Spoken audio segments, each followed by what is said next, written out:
Sanibona, ngaphambi singene kwivideo namuhla, ngithi angithathe lethuba ngibonge i-support nothando enikhombise lona lingaphezu kokucabanga kwethu.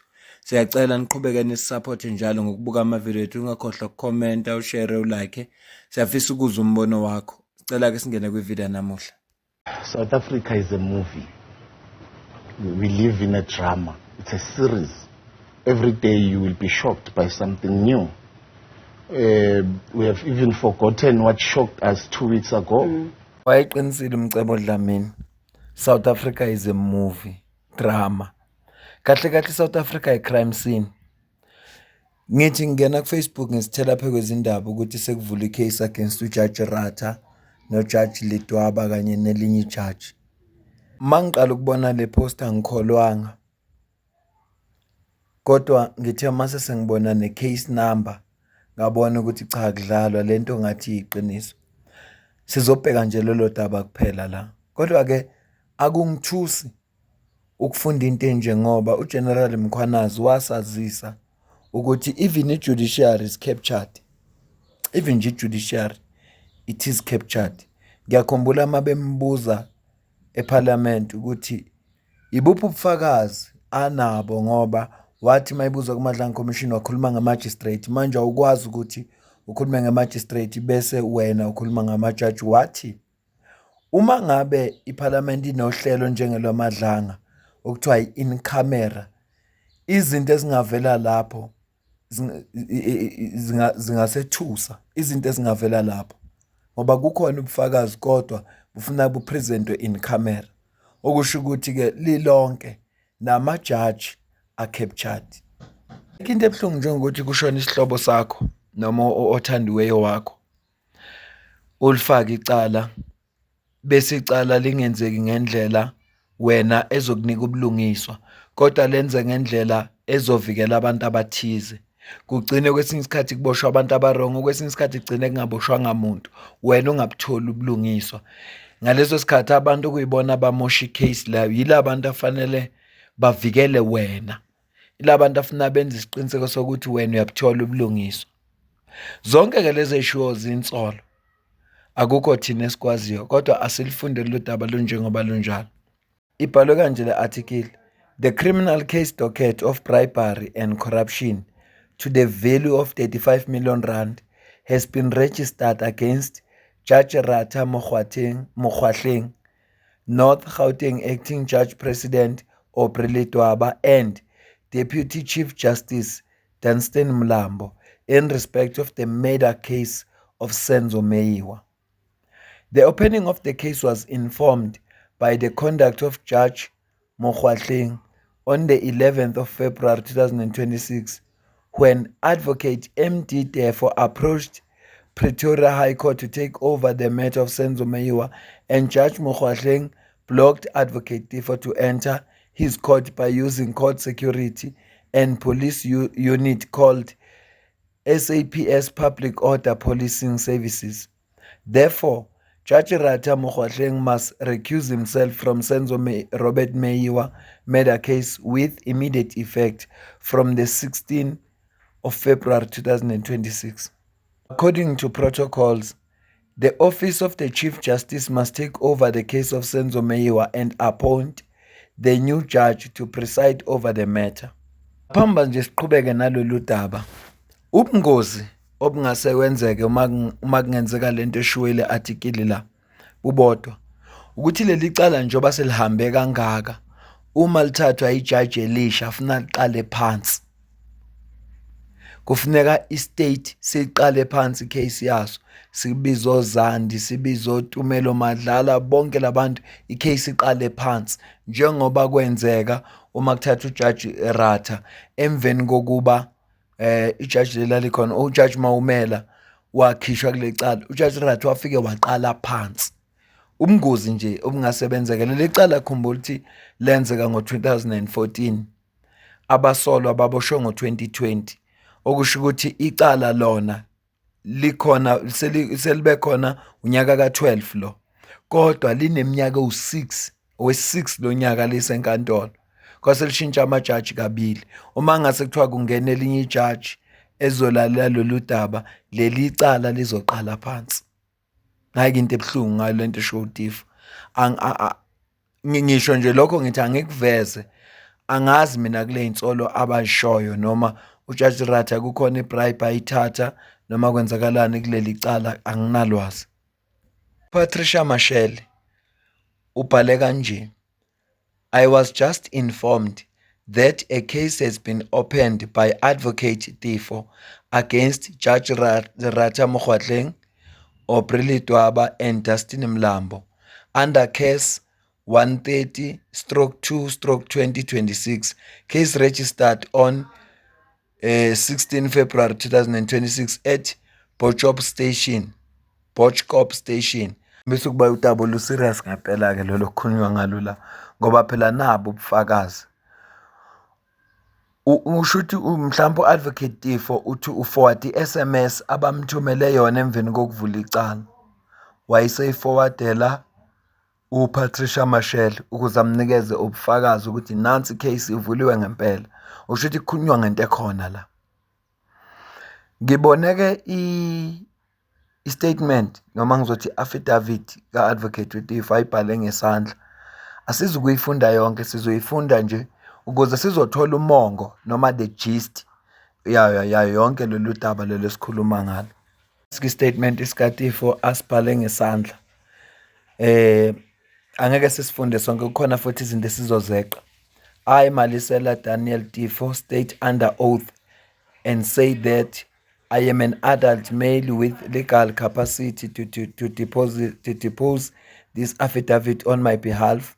I am the citizen of the Republic of South Africa and residing in Pretoria. I'm the presiding advocate and furthermore employed as the head of intelligence at Forum for South Africa, FOSA.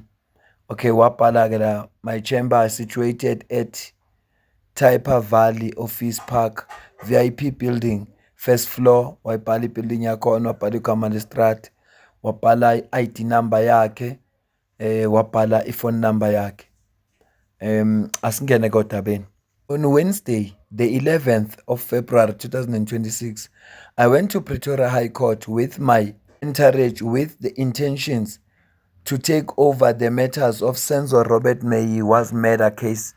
The 5 alleged accused in these said proceedings are currently represented by the judicators of the Legal Aid South Africa. The presiding officer in the said proceedings is Justice Ratha Mokgoatleng, the retired judge. Ningixoleleke isandla sakhe ngibuye ngingasiboni. However, before we embark on taking over the matter of Senzo Meyiwa's murder, Legal Aid South Africa offices were informed in writing by the Forum for South Africa. Malisela Tifo Pro Bono Foundation is acting as the legal wing for FOSA in the legal representation and the legal issues or matters under general. Eqhubeka uthi, I, Malisela Daniel Tifo, state under oath in English and say, there were several relevant stakeholders that have been informed in writing regarding the taking over of the said matter, namely legal aid officers in Pretoria City and Centurion Provincial Executive, the National Prosecuting Authority, Acting Judge President Aubrey Letwaba, and the Office of the National Directors of Public Prosecutions, Advocate Andy Mothibi. However, none of the officers above responded and or made acknowledgement of our letters in writing. The legal aid officers name Pretoria local and provincial offices confirmed receipt of our emails telephonically on Monday, the 9th of February 2026. We were intending to take the matter and represent 5 accused on pro bono basis. The current 4 defense practitioners are representing 5 accused as judicators of legal Aid South Africa and paid as such. Malisa Latifo Pro Bono Foundation is representing various accused on pro bono in Johannesburg and Pretoria. The entity was registered in July 2025. At Pretoria High Court, the presiding officer, Justice Rata Mokgoatleng, instructed the court, security and the police to refuse and or deny me access inside the court. The proceedings of this matter were taking place at court. Kunye okubalulekile fanele sikhumbuzane khona ukuthi ngonyaka ophelile wathi testifya noma kukulonyaka ngisakhumbula kahle wathi testifya uSifiso Zungu owaziwa ngogwabini.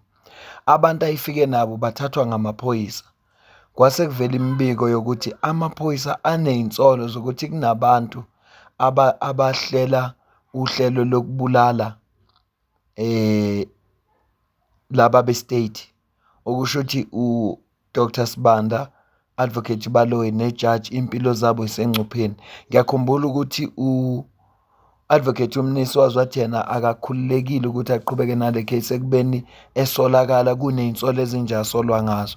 Manje akungithusi ukufika kaTifo ethi engavunyelwa, akungithusi.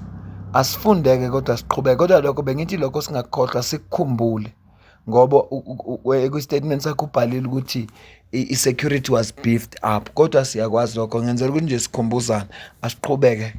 The security was strongly beefed up with the member of the South African Police Service from the unit called Public Order Policing Service.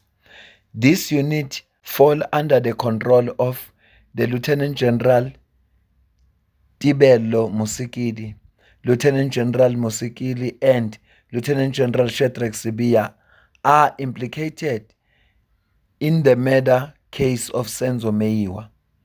They are allegedly involved in the defeating of the ends of justice, whereby they allegedly tainted the scene of crime and took the murder weapon from the scene of crime to control it. I have opened the case of defeating the ends of justice as per Foslorus case 210-3 of 2023. The investigation in the Foslorus case has reached the state case as angiboni ukuthi kubhalwe ukuthini la. In July 2024, the allegations of bribery and corruption surfaced against the retired judge Rata Mokgoatleng under case Foslorus case 636/10/2014. It was alleged that retired judge Rata Mokgoatleng was paid and or would be paid the amount of 35 million rand. This alleged sum total money would be paid to him if he ruled in favor of the state during trial within the trial or during a trial within the trial. The proceedings with trial within a trial were finalized and concluded without Mr. Joshua Mngomezulu as the lawyer of accused number 1. Indeed, the retired Judge Mokgoatleng ruled in favor of the state during the trial within the trial. The judgment of Justice Mokgoatleng stated that accused number 1 and 2 made alleged confessions under Foslorus case 636/10 of 2024 voluntarily and without any duress.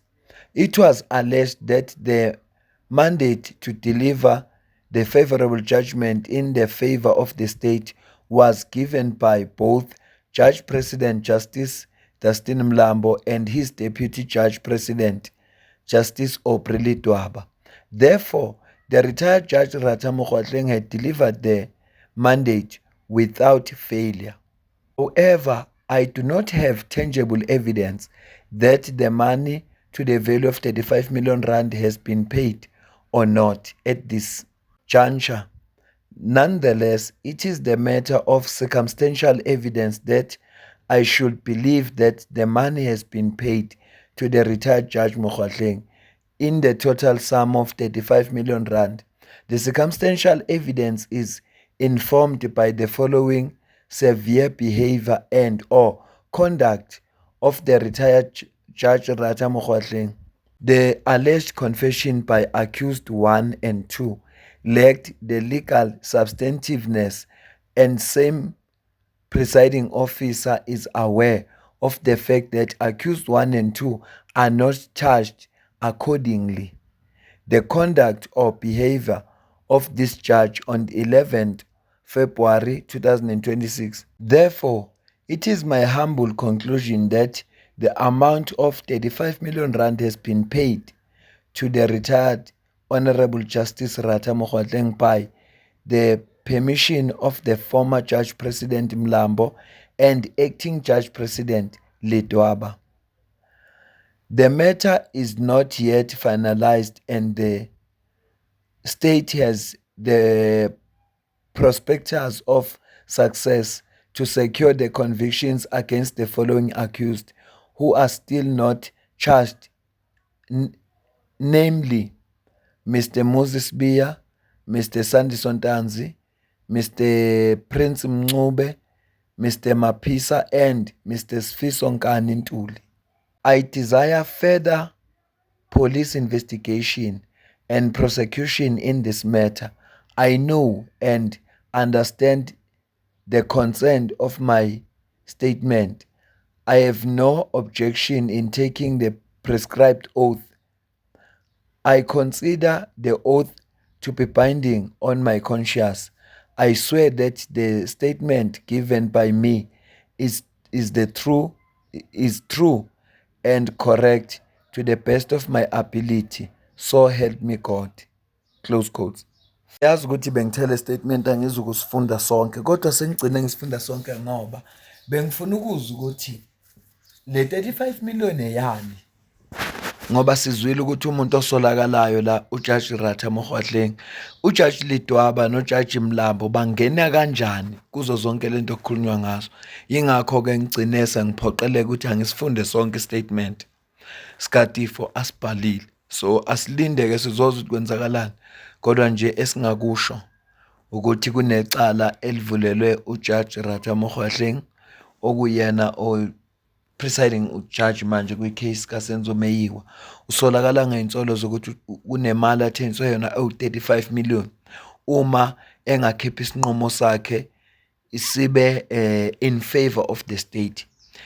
Isinqumo akhuluma ngaso uTifo njobe ethi ukhokhelwe ileso ukuthi ngesikhathi i-trial ehamba kwaba khona into ekuthiwa i-trial within a trial, ngoba kune-statement okuthiwa ama-confession noma ilapha abasolwa bevuma khona icala.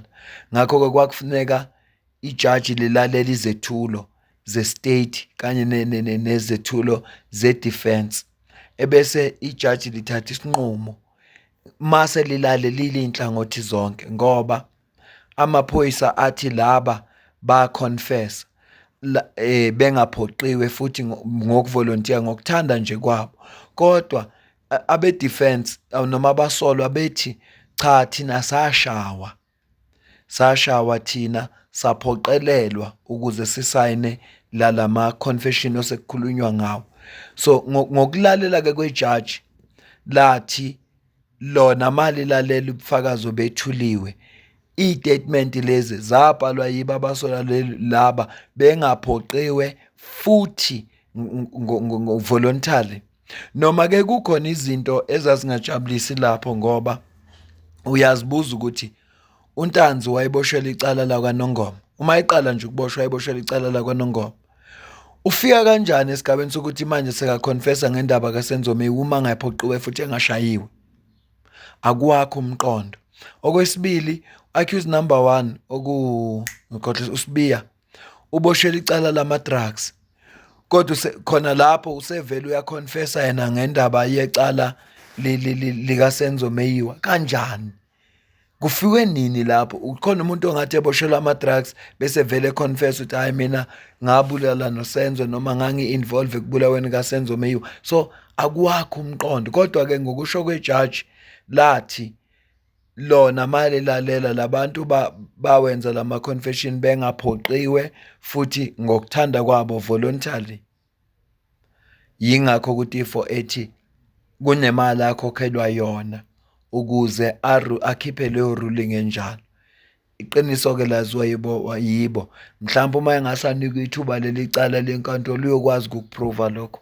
Mina-ke ngeke ngazi lutho, ngiripotela nje into eyenzekile. Mina nawe sidibane kwividiyo elandelayo. Ngiyacela ukuze ukuphala kwakho la comment section. Ngiyabonga.